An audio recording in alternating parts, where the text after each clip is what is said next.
What up, my freaks? RuinusInsight here with part 24 of my Total War Warhammer 3 Skulltaker Immortal Empires campaign.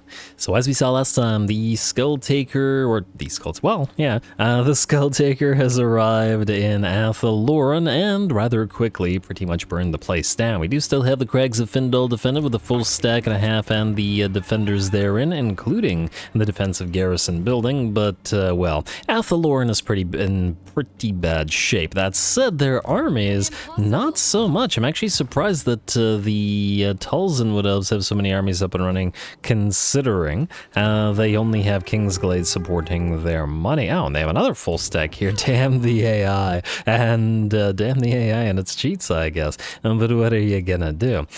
We are also, by the looks of it, gonna be able to get our first fight for Gerald Black Raider, which is gonna be a pretty darn dangerous one. I'm not even sure that he can win it, but he'll give it the old college try. The enemy has pretty much all shades in Lokhir's Felhart's army and this reinforcing army, and that's a lot of armor-piercing damage, both in melee and range, as these are pretty much all great sword shades as well. And, well, we gotta find him on top of all that. It should be a pretty interesting time, possibly last time, for the Gerald Black Raiders force. Now, before we get into that, I will probably move this campaign rather shortly to the second channel, and for those who are not familiar with it, I'll leave a link down below, because obviously the engagement and the views and whatnot for this particular campaign have dropped off the face of the earth, and while I'm still having fun, it's probably not a good idea to post it for too much longer on this channel, because it's harmful to the channel itself,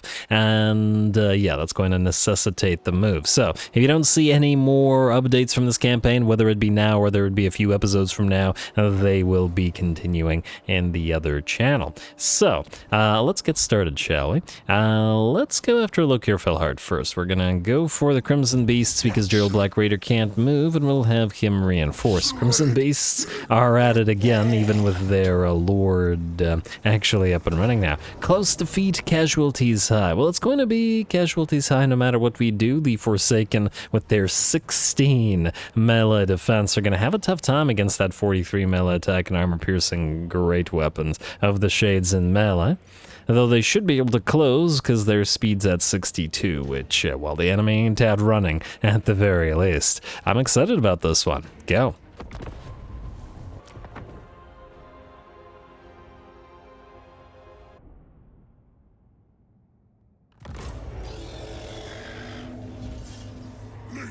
Slaughter, maim, slay, eviscerate, glory!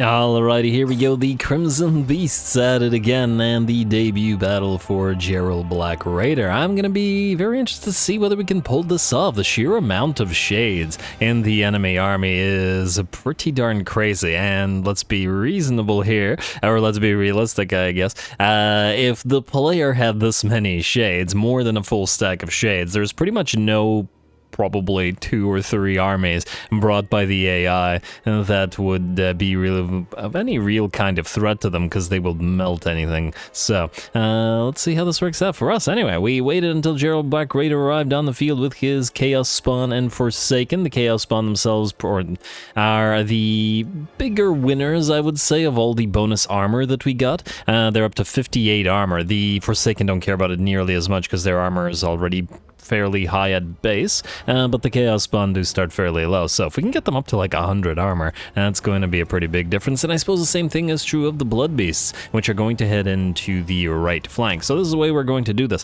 Up the center, we will advance all of our Bloodletters led by the Crimson Beasts from that particular army, while the Blood Beasts lead the Furies and the Fleshhounds into the right flank. There are a bunch of shades here. Granted, I don't know how many shades here because they're invisible, because they're all in stock, which is why we sent the Exalted Hero of Khorne here to scout the enemy out. The majority of our Wrathmongers, Forsaken, and our Chaos Spawn are all going to head here, where the reinforcements under Lokhir Felhart have arrived with the majority of their forces. Now, let's see how it all works out. And away we go.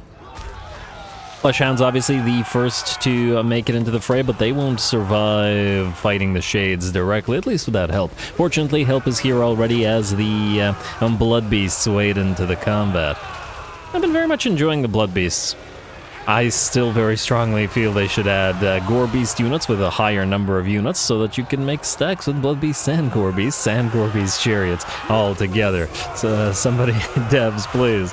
But anyway, I'm pretty happy with these units, and I do enjoy watching them fight as well, which is also a pretty big plus. Anyway, it does look like they've engaged with the Shades, and unlike the Fleshhounds and the Furies, and the Blood Beasts should have no problem at dealing with these individual units, and by the looks of it, several of the units of Shades have already begun to melt away. The bigger blob of Shades, however, is over here, and that's for our Forsaken and our Chaos Spawn to deal with.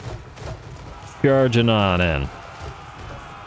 Forsaken, of course, as we've seen, very, very fragile with basically non-existent melee defense, which is kind of interesting. It seems they have lower melee defense than I think Norscan Berserkers do. I mean, certainly in SFO, I don't remember what their melee defense is like in vanilla, but it's still pretty interesting to see. Anyway, Chaos Spawn and Forsaken, been a classic combination of units, both theme-wise and meta-wise, since pretty much the first game.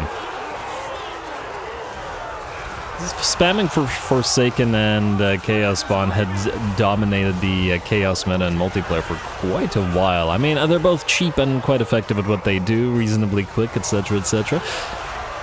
Quite entertaining to watch, though. I would guess the people playing multiplayer probably aren't finding that as important. But anyway, it looks like the part of the enemy army that our Forsaken and Chaos Spawn have smashed into has pretty much shattered, while the left flank remains pretty much untouched, so we're going to wheel around and deal with them. Our Exalted Hero of Khorne is going after the enemy Supreme Sorcerers, but it does look like Lokhir Felhard is going to go after him, and there's no chance of him winning, so we won't be able to continue in that light.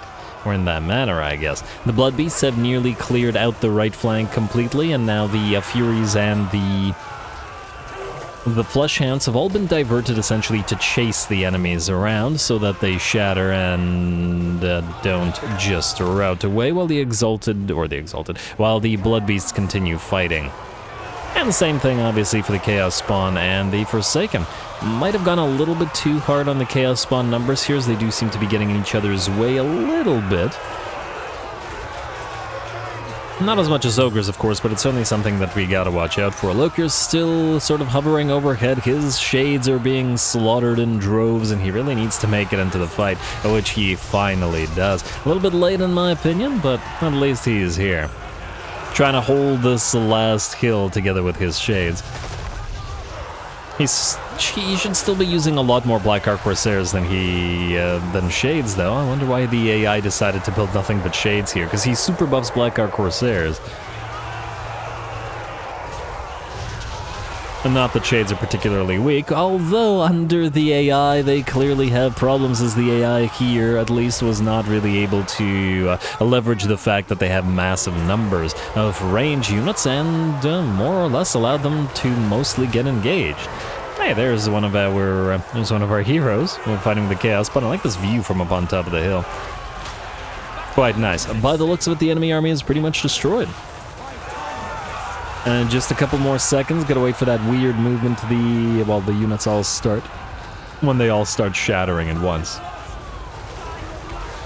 The chain route, I mean. Tactically, there isn't much else to say, as in, well, there's only one place to fight the enemy here. Gonna send the Summon Bloodletters of Khorne after the units that were still managing to get some of those range shots up. Oh, and they'll melt away just as the... did the enemy armor completely shatter? Well, they shattered now, but I guess they ran out of time just as they got to the enemy. Man, that summoning time really doesn't last long, but I guess it makes sense. Alright, and there we are. Very nice debut battle for a Gerald Black Raider. Certainly potential tough enemies. The Crimson Beast certainly helped out, and the Bloodletters of theirs did take damage as they led the charge, as obviously we don't care about the units from the Blight Host. So Lokhir is fine, and this army may have a little bit of a trouble actually defeating single entities like that. We're going to hopefully try to build up our Exalted Hero of Khorne to be able to take care of things like Lokhir, but obviously he'll need help. Anyway, a lovely fight.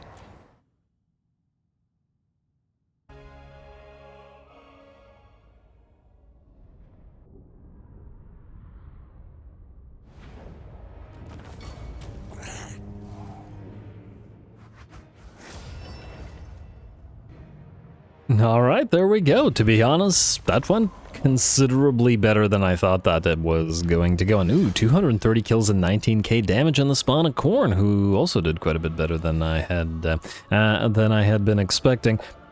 Our Exalted Hero of Khorne, admittedly getting chased around by Lokhir Felhard, probably wasn't having the most fun of times, but nonetheless. I'm gonna chalk it up to the Crimson Beasts sort of being the lucky charm of our campaign. These guys did so much for us throughout, and well, I'm just gonna say that they helped out a lot here as well. And to be fair, they did press that flank pretty darn hard, Slanishy Giggle, and the Bloodletters distracted sort of the center line as well. So great job to them, great job to Gerald Black Raider. I did say I was still having a lot of fun with this campaign, and here's proof. The new armies are here. We don't need skulls, we don't need money, so healing, I guess. Not that the Crimson Beasts really... I don't know, it's once again unfortunate that the healing doesn't get traded between the two armies, as in the reinforcing army essentially gets nothing. Always found that a little bit silly, but well, what can you do? Anyway, Coronate Familiar, Obsidian Lodestone, don't really care about it because we have no mages to really take any kind of advantage of it, but well, we also still need more items, so yeah. Fu Chao. I mean, we could take it, but once again, we don't really need territory anymore. We're mostly here to mess things up, and we're all out of bubblegum. That's how that goes. Anyway, let's see what else we gotta do this turn. Slaughter Host, let's see. You guys are all looking for Zinch. You can, however, pass through the territory of the lizards here, of the last defenders, and I suppose there is also, well, it might be a good idea to attack them as well and try to teleport to... Ooh, free skull. I don't even need it. I'm gonna avoid it. Let's just try to head up towards the Serpent Coast and the very last of the... Kairos' settlements. See if the Scarlet Feasters can't get there and then destroy it before Kairos raises a full stack, and to the point that these guys need reinforcements. It does depend on what they actually have here in terms of recruitment capabilities, which I do imagine should be pretty lackluster. Now, are you at war with anybody? You are not at war with anybody. That's interesting. Let me think about this for a second. We might, and I do say might, but might be able to get the Exiles of Khorne to join us by weakening them. The best way to weaken them would be to have them lose a bunch of territory. The best way to do that would be to try to get them to fight Wurzag, and the best way to do that would probably be to force them into a military alliance and then declare war on a bunch of factions that are around them. Now, this will probably cause Skarbrand and all these other armies to die. Do we care about that? Probably not at all.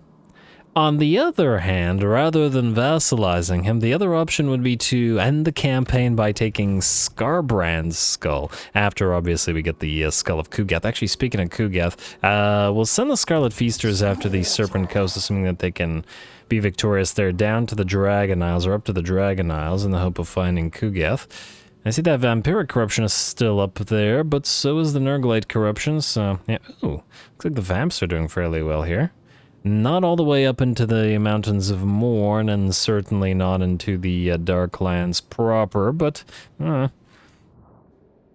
sort of around the landing of the Dragon Isles, doing pretty well. Anyway, we'll deal with that in a bit. The Doom Reavers. What? Oh, all of you guys. Yeah, alright, keep moving this way. I guess we can send you all to kill off Tom Coates here.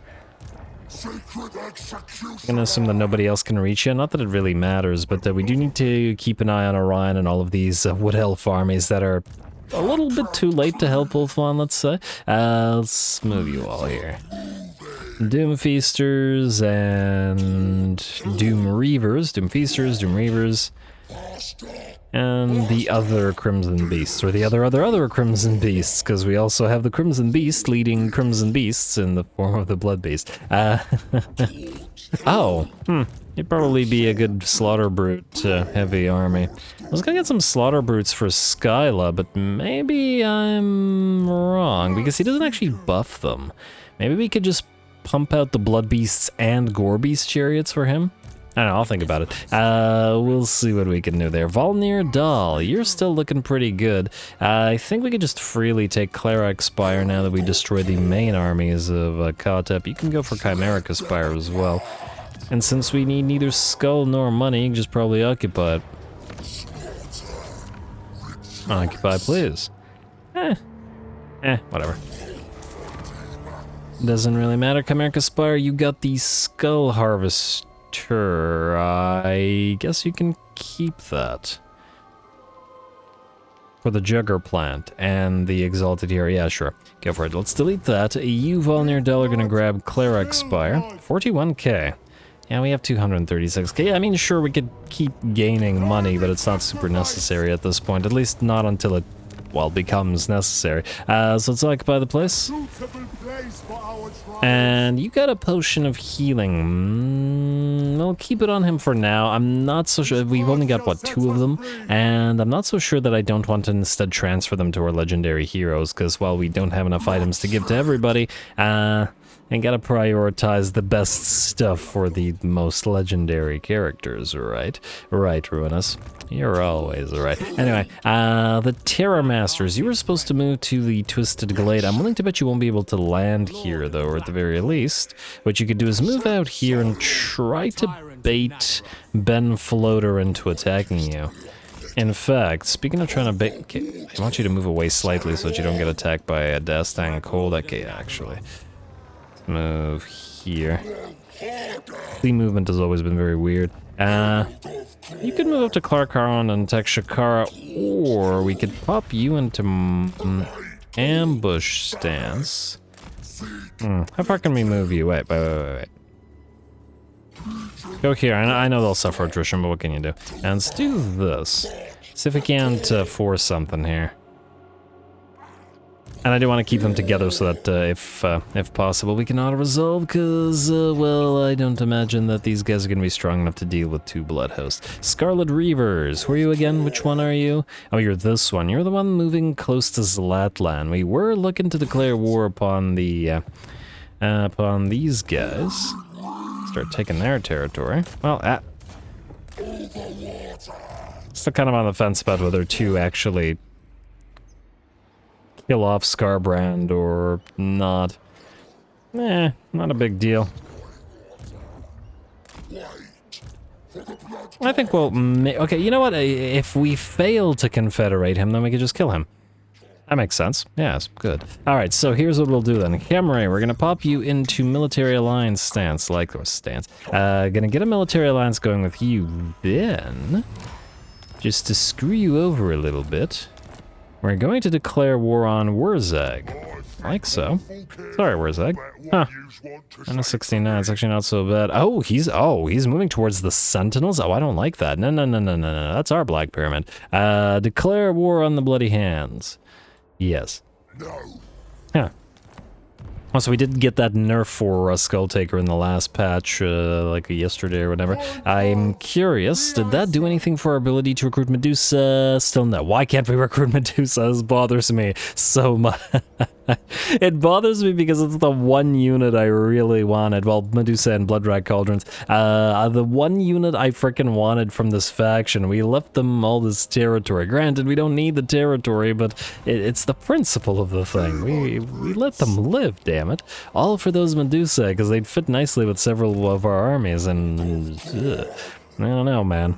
I just don't know. Anyway, Crimson Eaters and Bone Reapers. I was gonna send you to help up here. Whoa, Bellacore. We kinda wanted your skull as well. How dare you take territory up here? We had that earmarked for ourselves. Do we move you guys up there, or will you need to? You might need to help around here. There's too many Wood Elf armies around, at least for now. You'll probably have to move back up there afterwards, but not a huge deal. Phaetor Spig, you were just here to carry these units around, so that's nothing. The Wrathful Leaders, ooh, hello. What do we have? Zombies. Oh, right. We had somebody moving in towards Castle Drakenhof. Can't be letting them take that, so we'll move you right beside them like so. Because the garrison hasn't yet recovered. Even though we do have maximum Khorne corruption. And we'll pop you into pop you into demonic ritual. Well, actually, it will prevent you from taking attrition at the cost of a little bit of mana. I think here it'll be worth it. Well, let's do that. Wrathful Leaders, do you bother going after this guy? If you auto-resolve it, you'll most likely not be able to kill off anything else. Well, maybe race Fort Oberstyre. Let's see what we got here. Decisive Victory. This is the worst stack. Auto-resolve. Alright, and yeah, that's just the nature of Blood Hosts, so let's devour captives, heal up a little bit, and keep on moving. Huh. And the post-battle heal, I noticed, does not revive any troops for the spawn, which is a bit of a shame. Anyway, go raise Fort Oberstyre. Probably could have grabbed that skull pile, but whatever.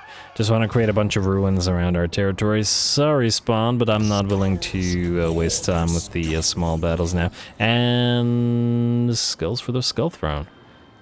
Oh, right, the nerf with the creation of blood hosts now cost a ton of skulls, though granted we're at the point that we have so many skulls that it doesn't really matter. But it does mean that we might want to delete some of the weaker blood hosts because it depends on the number of them. Alright, and you guys stop attritioning yourselves. Alright, and then maybe move southward to Carrick Dromar as well. There's no iron or anything there, is there? No. Dwarfs. Not building a useful settlement. Come on now. Alright, and I believe that's pretty much all that we can do for everybody but Skulltaker this turn. Why but Skulltaker? Because he's still besieging Crag Halls of Findal, which we can sack or raise. And it's a Pyrrhic victory. We are still damaged. They have plenty of troops, and that means another big ol' fight. And probably the last big ol' fight in Athel-Loren. Go.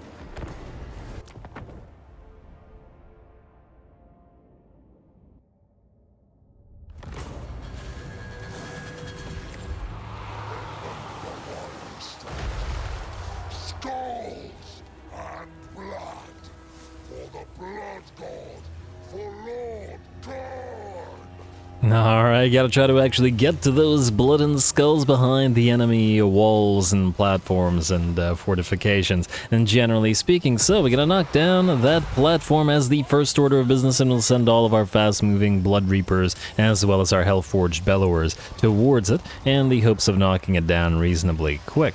I don't know whether they can all actually attack together. I remember, I think it was in the Greenskin campaign where I used several giants at once to try to knock one of these walls down faster. And it didn't quite work out very well, as it seemed like only one giant could attack it at once.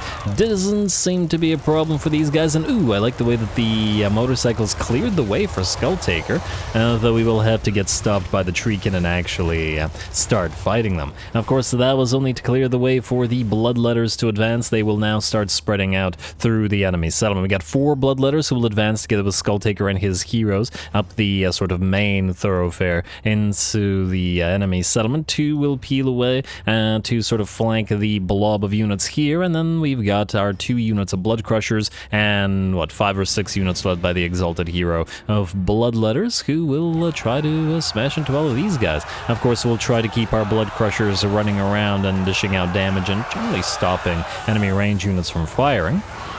But they may get bogged down sooner rather than later, and we gotta be careful with them, because if they run into too many Eternal Guard or War Dancers or Wildwood Rangers by the looks of it, and with their armor piercing, they will start taking damage. As we've seen before, the Blood Crushers are fairly fragile, especially, well, I guess compared to Skull Crushers, and I would imagine compared to Chaos Knights as well. We're a little bit more on the defensive side. Anyway, ooh, nice shot from those arrows of Khorne into our blob of Exalted Bloodletters.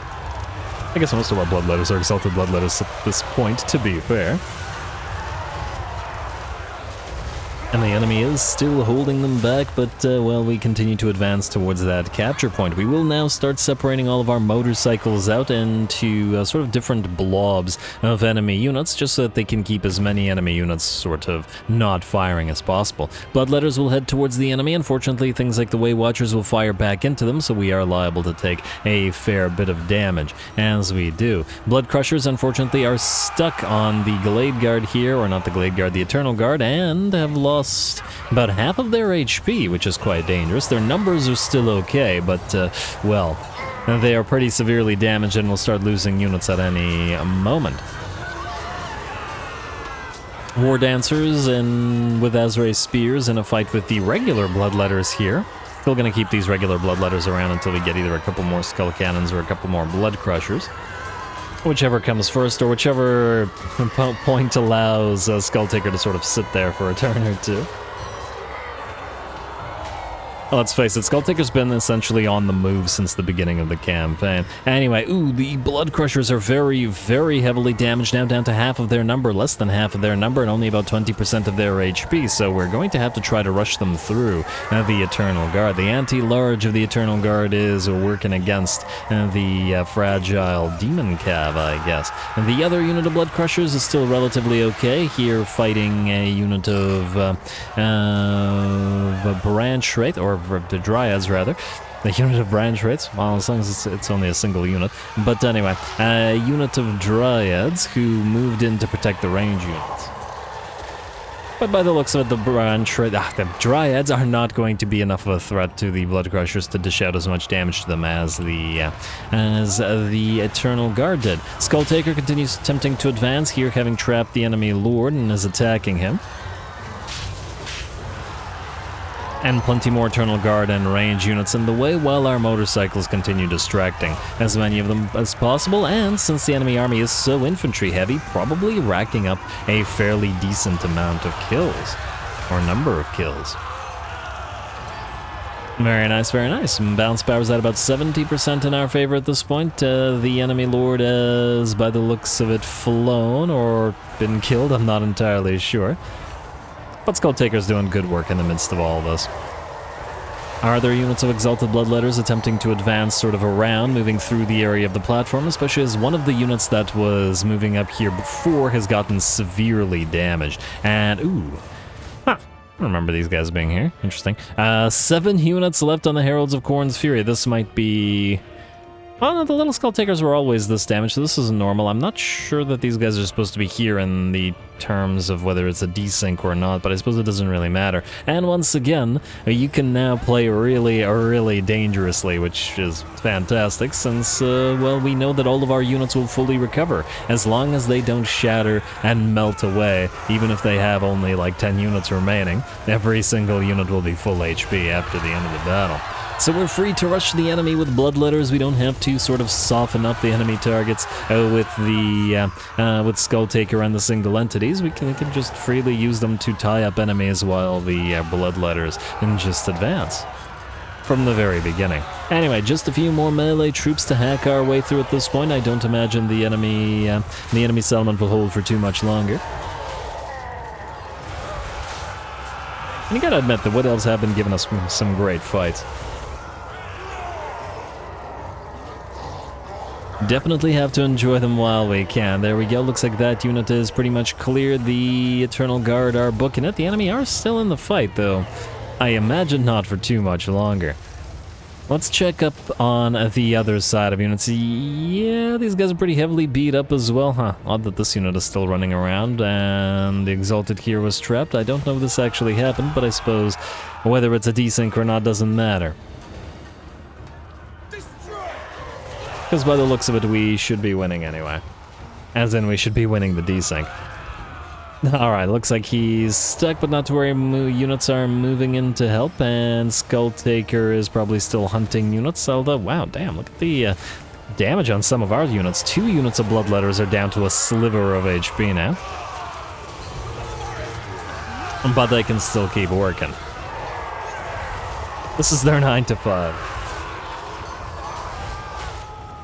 Although they probably, well, they probably enjoy it a lot more than we might. Anyway, there we go with that. The enemy army shatters, and this last bastion of Athalloran is ours. Of course, they do still have a bunch of outposts, and we'll still raise King's Glade, but Athalloran is pretty much destroyed as a power at this point.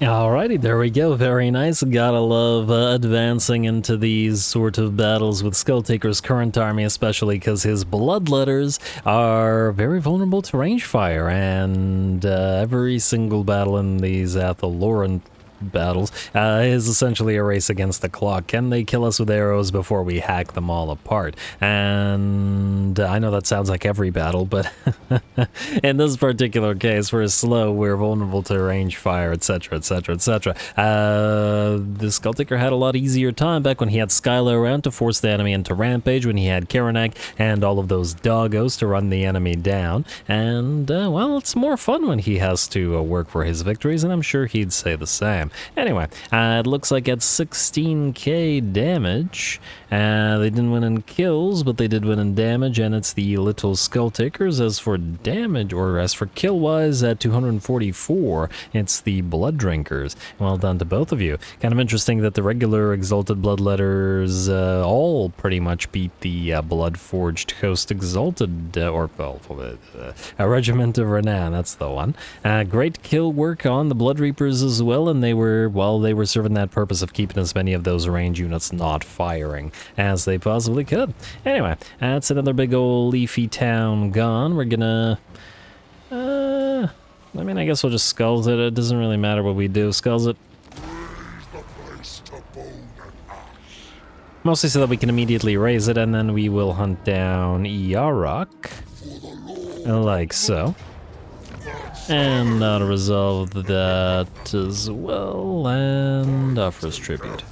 I don't know why I pressed offer tribute, doesn't really matter. And then do the same thing to King's Glade, which I do imagine ooh, 91k for sacking it. Maybe we'll sack this one.